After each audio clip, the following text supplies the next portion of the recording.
Oh, and good evening. It's December 9th, 2025, and we're continuing our discussion collection in our Outside the Class series.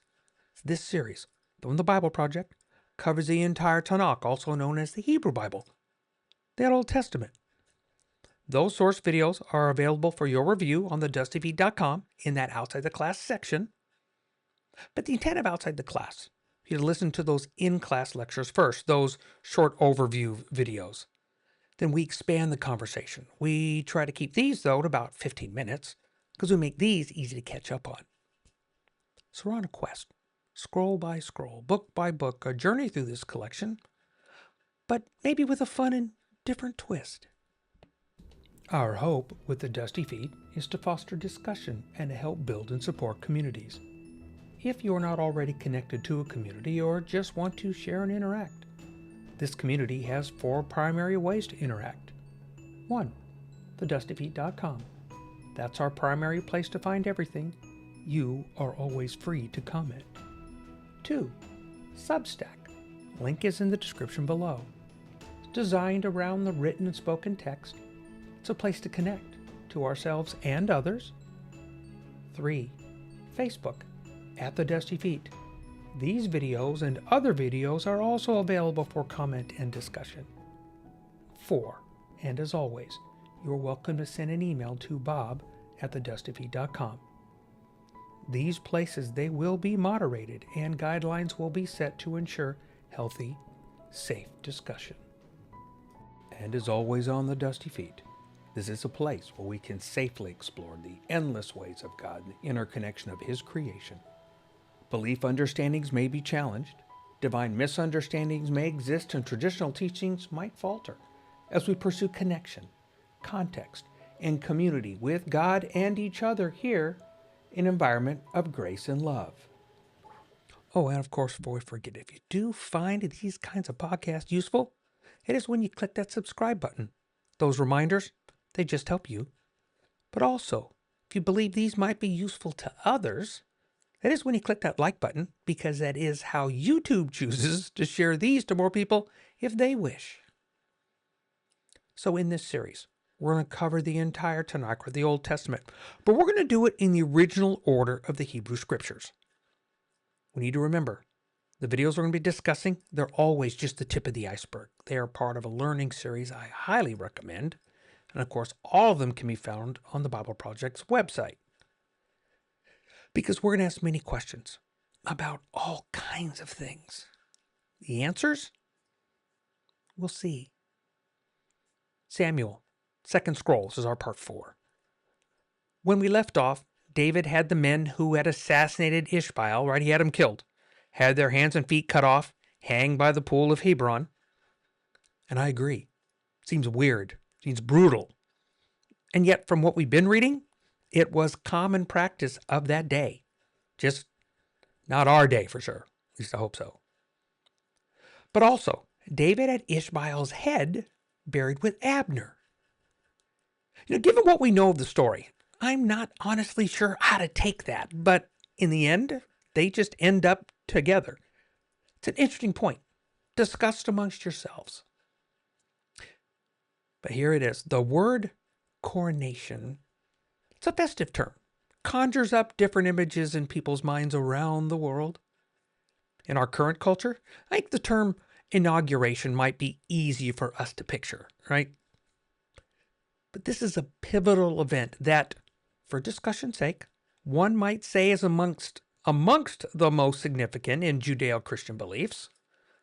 Because Saul, although he was the first king, was still chosen by God, yet he chose not to follow after God's own heart. But the one to follow Saul, David, well, that was a tag given to him by Yahweh himself. We've seen from these Samuel scrolls that the story is far from a fairy tale. It's filled with choosing, trying, failing, loyalty, betrayal, honor, dishonor, death. It's far from a pretty picture. Calling it messy? Well, that's probably an understatement. But we're here. Decades in the making, long or short, the intended journey. We're here. The coronation of a king, the son of Jesse, to be king over all of Israel. chapter 5, verse 1. Then all the tribes of Israel came to David at Hebron, and they said, "Look, we are your bone and flesh. For some time, while Saul was king over us, it was you who led out Israel and brought it in. And Yahweh said to you, it is you who shall be shepherd of my people Israel, and you shall be ruler over Israel." So all the elders of Israel came to the king at Hebron, and King David made a covenant with them at Hebron before Yahweh, and they anointed David king over Israel. David was 30 years old when he began to reign. He reigned 40 years. At Hebron, he reigned over Judah 7 years and 6 months. And at Jerusalem, he reigned over all Israel and Judah for 33 years. As we mentioned more than once, we know this is a backwards-looking tale. We need to keep that in mind all the time, because again, although there are one nation, it's still of note, it's still referred to as Israel and Judah, not just Israel. I think it drives home the point this is definitely a backward glance, this post the Civil War that, in the future, broke Israel apart. But for now, we have the coronation Hebron. And it is Jerusalem, though, that David has his eyes on, right? Remember, David's from Bethlehem, that little town from a clan called Ephrathite, that small group. They settled in the Bethlehem area. And they're a non-power player within the greater tribe of Judah. Tiny town, a mere 6 miles from Jerusalem. 2-hour walk. We've heard of Bethlehem.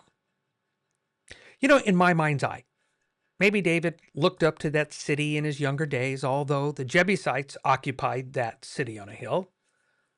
Maybe David just had dreams of more. But now we know David is king, and he wants this city to be in Israel's possession. Verse 6. The king and his men marched to Jerusalem against the Jebusites, the inhabitants of the land, who said to David, "You'll not come in here. Even the blind and the lame will turn you back, thinking David cannot come in here." Nevertheless, David took the stronghold of Zion, which is now the city of David. David had said on that day, "Whoever would strike down the Jebusites, let him get up the water shaft to attack the lame and the blind and those who said those whom David hates. Therefore, it is said, the blind and the lame shall not come into the house." David occupied the stronghold, named it the city of David, built the city all around from Milo inward, and David became greater and greater, for Yahweh was with him. King Hiram of Tyre sent messengers to David, along with cedar trees and carpenters and masons, who built David a house. David then perceived that Yahweh had established him king over Israel, and that he had exalted his kingdom for the sake of Yahweh's people, Israel. So it sounds like we're off to a good start. I mean, it should be. But then in the following few verses, well, let's just say there's probably more than a few questions that would arise in our conversations about, one, the character of David, and two, the life and the expectations of this king. Implied by the verses that we've just read, David has an alliance with the king of Tyre. There's no covenant directly mentioned yet. And we get to the following few verses. Starts in verse 13. In Jerusalem, after he came from Hebron, David took more concubines and wives, and more sons and daughters were born to David. These are the names of those who were born to him in Jerusalem: Shemamua, Shobab, Nathan, Solomon, Ibhar, Elishua, Nepheg, Japhiah, Elishama, Eliada, and Ephelet. You might know two of the names on that list. They're noteworthy for sure, and one of which is from a yet-to-be-named wife that will become an integral part of the story. One that one could say was the turning point for the downfall of David as king, that first rock tossed in the pond, the ripple that will be felt for decades. One could argue, millennium. But let's not get that far ahead. David goes into battle. This time, as king, he's going up against the Philistines. They heard of David's coronation, and one could say they would like to spoil the party, right? They're known for plunder taking, and David meets them in the valley of Rephaim. There, David, he inquires of God. He says, Yahweh, shall I go up against the Philistines? Will you give them into my hand? And the Lord said to David, go up, for I will certainly give the Philistines into your hand. So there's questions and a few thoughts to ponder. I really do like it in so many stories in Scripture that Yahweh partners with man, right? Yes, there are many times when God acts on his own. Ask Egypt about some of those. Or actually helps the other side, right? He aids their cause to teach Israel lessons. We've seen more than a few of those in our studies. Then we get stories like these. David and the army of Israel will be the agents. They will need to be the actors, one could say, in the act of battle. But they need to do it with integrity, with honor. And God said, I will give the Philistines into your hand. Working together. Permission granted. I like reading these. They give me so much more to ponder, more questions for my box wall. Starts in verse 23 of chapter 5. Then David inquired of the Lord. He said, you shall not go up, but go around the rear. Come up upon them opposite the balsam trees. And when you hear the sound of marching in the top of the balsam trees, then be on the alert. For then Yahweh has gone out before you to strike down the army of the Philistines. David did just as Yahweh commanded him, and he struck down the Philistines from Geba all the way to Gezer. So Jerusalem is now capital of Israel. It's the city of David. Those pesky Philistines are dealt with, thanks to God. Of course, that's probably a very appropriate use of the term, thank God. Yeah? Something to ponder. But next on David's agenda, bring the tabernacle, the Ark of the Covenant, to Jerusalem to make a place for them. Remember, this is before the temple. But I suspect that courtyard space, right, that would make a great resting place for the tabernacle that God began with them at the base of Mount Sinai. How long? It's been about 450 years have passed since then. The scholars debate between 430 and 480, so see? But suffice to say, it's been a while.